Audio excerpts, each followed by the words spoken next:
Kondisi keuangan Barcelona begitu buruk, bakal ada keputusan ekstrim. Joan Laporta tidak bisa menyembunyikan masalah Barcelona. Dia mengaku terkejut melihat kondisi keuangan Barcelona begitu buruk. Bahkan lebih buruk dari dugaan awalnya. Laporta ditunjuk jadi presiden baru Barcelona pada Maret 2021 lalu, menggantikan posisi Josep Maria Bartomeu. Ini adalah kali kedua Laporta jadi presiden dan tantangan kali ini begitu besar. Dia datang menangani segudang masalah Barca, khususnya soal finansial. Terkini Laporta mengakui masalahnya sangat parah dan klub mungkin harus mengambil keputusan ekstrim. Laporta menegaskan bahwa kondisi finansial Barcelona saat ini sangat buruk. Dia sudah mendapatkan pinjaman dana tapi tetap saja situasinya sangat buruk. Mau tak mau Barcelona mungkin harus mengambil sejumlah keputusan ekstrim. Ucap Laporta mengindikasikan ini. Klub berada dalam kondisi yang lebih buruk dari dugaan saya dan saya menduga situasinya bakal sulit, kata Laporta dikutip dari Marca. Ada beberapa kontrak yang benar-benar membatasi pergerakan kami. Ada banyak hal yang harus dijelaskan dan saya tidak akan mengesampingkan tindakan apapun. Salah satu masalah utama Barcelona terletak di gaji pemain yang terlalu besar.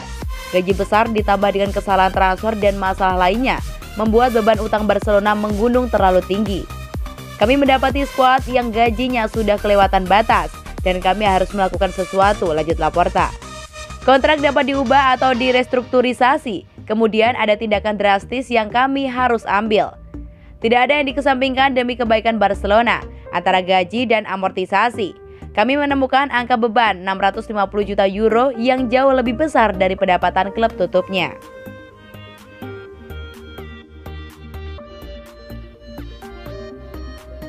Pindah ke Atletico Madrid usai dibuang Barcelona, Luis Suarez sebut keputusan terbaik. Luis Suarez pada bursa musim panas tahun lalu dibuang Barcelona setelah tak masuk daftar pemain yang ingin dipertahankan pelatih Ronald Koeman. Penyerang asal Uruguay itu kemudian pindah ke Atletico Madrid. Suarez merupakan pemain inti Barcelona selama 6 tahun sejak mulai 2014 hingga 2020. Dia mengoleksi 195 gol dan 113 assist dalam 283 pertandingan saat membela raksasa Katalan. Pria berusia 34 tahun itu kemudian pindah ke Atletico Madrid pada musim panas tahun lalu. Dia berganti seragam karena tak mendapatkan tempat di skuad asuhan Ronald Koeman. Kepindahannya ke Atletico Madrid membawa angin segar bagi klub barunya. Atletico meraih trofi Liga Spanyol 2020-2021, sementara Suarez mencetak 21 gol untuk Atletico pada musim ini di Liga Spanyol. Ex-pemain Liverpool tersebut mengakui awalnya sempat ragu. Namun lambat laun dia makin yakin dengan permainan yang diaplikasikan oleh Diego Simon. Saya memiliki pilihan, tetapi ketika beradaptasi dengan Atletico Madrid dan mempertimbangkan kepercayaan pelatih, saya sadar jika pilihan ini adalah keputusan yang terbaik. Tak diragukan lagi, kata Suarez dikutip dari Marca. Berkat keberhasilan itu, Suarez menyatakan akan bertahan di klub asal Spanyol tersebut. Hasilnya, kontrak Suarez bersama Atletico Madrid tersisa hingga 30 Juni 2022.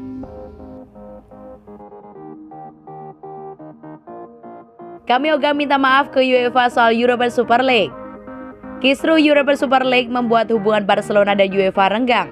Dan sang presiden Joan Laporta belum berniat mempererat kembali hubungan tersebut dengan kata maaf. Proyek European Super League sempat menggegerkan dunia sepak bola beberapa bulan lalu. Namun menurutnya Big Six, Premier League membuat proyek tersebut harus terhenti hingga waktu yang belum ditentukan. Kini European Super League hanya diikuti oleh 3 tim raksasa yang masih bersikeras menggelar ajang tersebut, yaitu Real Madrid, Barcelona, dan Juventus. Ketiga klub tersebut nyaris tak bisa bermain di Liga Champions musim depan. UEFA berniat memberikan hukuman larangan tampil kepada ketiga klub itu, tapi urung dilakukan hingga sekarang. Selama proyek European Super League masih ada, hubungan antara UEFA dengan ketiga klub tersebut akan terus renggang. Barcelona sendiri ogah mempererat kembali hubungan itu meski hanya butuh kata maaf saja. Kami tak akan meminta maaf karena mencoba mengorganisir kompetisi. Kami tak akan mengatakan maaf kepada UEFA karena hanya ingin menjadi pemilik takdir kami. Paling tidak selama saya menjadi presiden, katanya dikutip dari Goal Internasional. Laporta melontarkan pernyataan tersebut kepada Majelis Klub Umum. Dalam pernyataan tersebut, yang juga dalam kesempatan yang sama, ia mengatakan kalau proyek European Super League belum benar-benar berakhir. Adalah hal yang logis untuk memiliki suara itu sebelum 30 Juni. Tapi sekarang karena formatnya belum ada, saya tidak akan meminta Anda untuk memilih. Tapi proyeknya masih hidup, saya bersikeras selanjutnya. Keputusan UEFA menarik hukuman larangan tampil di Liga Champions membuat ketiga inisiator European Super League membuat Barcelona semakin berada di atas angin. Laporta juga meyakini kalau langkah yang mereka lakukan sudah tepat. UEFA mengancam kami dengan denda dan juga mendepak kami dari Liga Champions. Waktu membuktikan kalau kami benar, katanya lagi.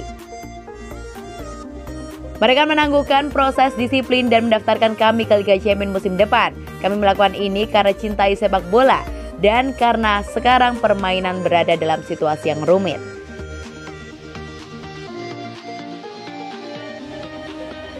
Barcelona punya 8 penyerang. Barcelona akhirnya membungkus transfer Memphis Depay untuk memenuhi permintaan Ronald Koeman. Masalahnya sekarang Koeman harus membuat keputusan sulit untuk melepas sejumlah penyerang. Memphis Depay sudah jadi bidikan Koeman sejak awal tiba di Barca. Namun karena masalah finansial, Barca baru saja untuk mendatangkan Memphis Depay musim ini. Harapannya Memphis bakal jadi solusi Barca untuk di lini serang. Musim lalu Koeman terbukti kesulitan memaksimalkan lini depannya timnya. Bahkan untuk beban Lionel Messi terlalu besar. Di sisi lain, kedatangan Memphis Depay seharusnya mendorong kepergian penyerang lain. Motif dari Marca, saat ini Barcelona punya 8 penyerang baik winger maupun striker. Kedelapan penyerang yang dimaksud adalah Lionel Messi, Anthony Griezmann, Ousmane Dembele, Ansu Fati, Memphis Depay, Sergio Aguero, Martin Braithwaite, Francisco Trincao, dan juga jumlah ini tentunya juga terlalu banyak, bahkan untuk tim sebesar Barcelona. Koeman sering menurunkan formasi 3 penyerang dengan asumsi dia membutuhkan 2 pemain untuk setiap posisi. Berarti Barcelona hanya membutuhkan 6 penyerang. Artinya ada 2 pemain yang seharusnya dilepas Barcelona musim panas ini. Di antara 8 nama tersebut ada beberapa pemain yang seharusnya aman. Aguero dan Memphis termasuk nama aman juga karena keduanya baru direkord. Tidak mungkin dilepas kembali begitu saja. Messi dan Fati juga aman. Tenaga kedua pemain ini masih sangat penting, begitu pula dengan Griezmann dan Dembele yang masih jadi aset besar Barcelona. Artinya tersisa Braithwaite dan Trincao. Kedua pemain ini minim kontribusi untuk Barcelona musim lalu. Kepergian keduanya sangatlah mungkin, meski demikian keputusan sepenuhnya ada di tangan Koeman.